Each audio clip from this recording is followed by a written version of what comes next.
त्या क्रॉप करून माफ करून कशा पद्धतीने फोटो दाखवले जात आहेत. जगातले देशातले सगळ्यात मोठ्या मोठ्या लोकांबरोबर किती घाणेरडे चित्रण या ठिकाणी केलं जात आहे, दाखवलं जात आहे. आणि म्हणून या एआयचाही वापर इतका चुकीचा चाललेला आहे की कोणाकोणाला आयुष्यातूनच उठावं लागेल की काय अशी परिस्थिती या ठिकाणी निर्माण झालेली आहे.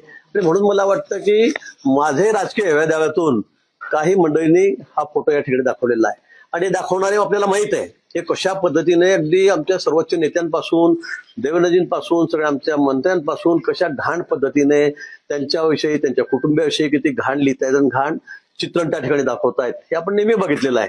आणि म्हणून या संदर्भामध्ये मी तक्रार सुद्धा केली आणि त्या तक्रारीच्या माध्यमातून ती चौकशी समोर आलेली आहे.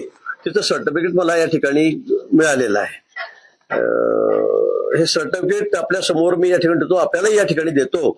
आणि याच्यामध्ये सरळ क्लिअर कट हा रिपोर्ट आलेला आहे. मी प्रायव्हेटचाही घेतलेला आहे करून मोठ्या एका इन्स्टिट्यूटचा आणि सरकारी पण घेतलेला आहे तक्रार देऊन. आणि या त्यांनी अगदी शेवटी अगदी क्लिअर कट म्हटलं it is here by certified that the aforesaid images has been tampered with and modified. म्हणजे याच्यामध्ये छेडछाड झालेली आहे, याच्यामध्ये बदलाबदल केली गेलेली आहे असे सगळे फोटो आहेत. म्हणजे आजूबाजूचे सगळे फोटो कापायचे, आम्ही आता या ठिकाणी 2 जण उभे फक्त आमचे चेहरे दाखवायचे आणि काहीतरी मग त्यात विक्षिप्त लिहायचं. सेल्फीमध्ये काही नाही, सेल्फी काढलेला आहे त्याच्यामध्ये 5-7 लोक होते त्यांना कट करायचं आणि आम्ही दोघांनी फोटो काढले. बरं याच्यामध्ये आक्षेपार्ह काय मला हे कळत नाही. पण अशा पद्धतीने अतिशय घाणेरडी बदनामी करायची, जाणीवपूर्वक ती करायची. राजकारणामध्ये आपण आता यांचं काही करू शकत नाही आणि म्हणून मग अशा पद्धतीने हे आपल्याला माहिती आहे हे किती दिवसापासून चाललेलं आहे. त्याच्यामध्ये अनेक लोक तोंड घशी कसे पडलेले आहेत हे माहिती आहे. माझ्या बदनाम्या कशा पद्धतीने चाललेल्या आहेत याची आपल्याला कल्पना आहे. पण आता मात्र मी या संदर्भामध्ये सायबरला या ठिकाणी तक्रार केलेली आहे, पोलिसांकडे तक्रार केलेली आहे.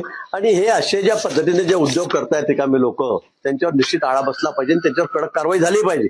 मी माननीय मुख्यमंत्री महोदयांशी बोललेलो आहे, त्यांनाही पत्र दिलेलं आहे या संदर्भामध्ये कोणी असेल, मी असेल उद्या कोणी असेल आणि इतकं घाणेरडं दाखवलं जात आहे की बघवत नाही आणि काय करावं या विषयावर काही कळत नाही.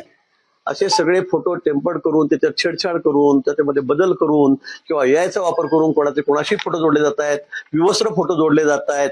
मला वाटतं ही बाब अतिशय गंभीर आहे आणि म्हणून एक दोन आहेत त्यातले की जे वारंवार हे काम करतायत निश्चित त्यांना शोधून काढायचं आहे.